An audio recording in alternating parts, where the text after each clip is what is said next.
কুরবানি কার জন্য করতে হয়? কেউ যদি এখন মনে করেন জিনকে সন্তুষ্ট করার জন্য কুরবানি করে দিল, কি হবে?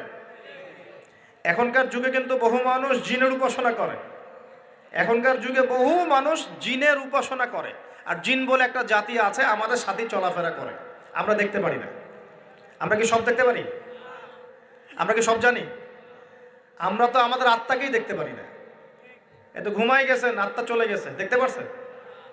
আর আমরা কি জানি? আমরা কতটুকু জানি আগামীকাল কি হবে আপনার সাথে, বলেন দেখি। কেউ জানে?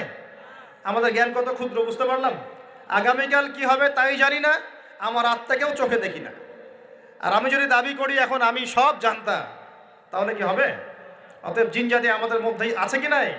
ওমা খলাকতুল জিন্না ওয়াল ইনসা ইল্লা লিয়াবুদুন, আমি জিন আর মানুষকে শুধুমাত্র আমার ইবাদত করার জন্যই সৃষ্টি করেছি। আল্লাহ পাক আমাদের সবাইকে আল্লাহ পাকের সত্য বোঝার তৌফিক দান করুন।